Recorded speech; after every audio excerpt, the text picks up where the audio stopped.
हमारा से सखी नींद के बहाना।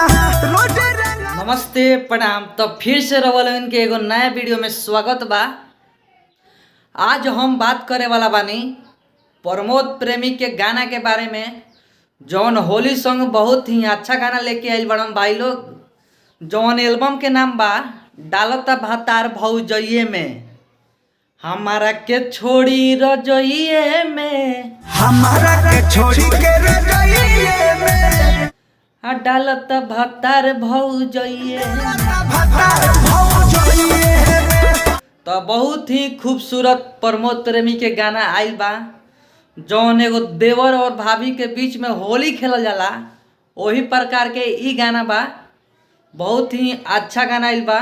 तो हम रउआ सबसे बता दी, ई गाना आइल बा डेंजर म्यूजिक यूट्यूब चैनल पर। एक दिन पहले आइल बा, वहाँ से जाके सुन सकतानी लो। डालत भातार भौजइये में अगर प्रमोद प्रेमी के ई गाना नहीं मिलत तो हमारा यूट्यूब चैनल के डिस्क्रिप्शन में ई गाना के लिंक बा, तो भाई लोग वहाँ से भी जाके सुन सकत रहो। तो हम बात करी कि 2025 में प्रमोद प्रेमी के एको गो होली सॉन्ग यूट्यूब सेक्शन में अभी ट्रेडिंग में नहीं आई। तो आशा ना हम विश्वास करतानी भाई लोग प्रमोद प्रेमी के गाना के सपोर्ट कर लो और यूट्यूब म्यूजिक सेक्शन में ट्रेडिंग में लेके आवो लो।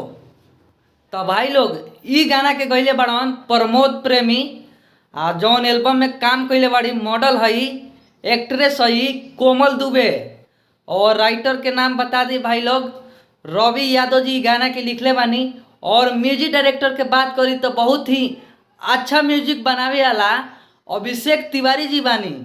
और ई गाना डेंजर म्यूजिक यूट्यूब चैनल पर आ गई बा। एक दिन पहले जाके सुन के बताओ लो भाई लोग कि गाना कैसन बा।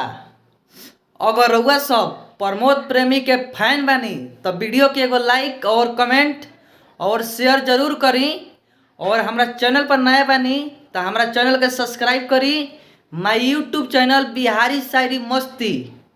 तो जाते जाते हम अपन परिचय बता दी, हम शायर मैन नारायण निराला, आप सबके छोट भाई।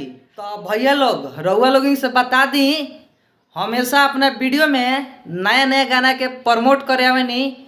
अगर वीडियो अच्छा लागल बा तो भाई लोग शेयर जरूर कर लो, और अपना भी गाना के प्रमोट करवाए के चाहता रहो तो हमारा यूट्यूब चैनल के डिस्क्रिप्शन में हमारा नंबर बा, व्हाट्सएप पर मैसेज कर लो और गाना के लिंक भेज लो, अपना भाई से बात कर लो और हमरो के आगे बढ़ाओ लो। तो हम फिर मिलें अगला वीडियो में, तब तक के लिए बाय दोस्तों।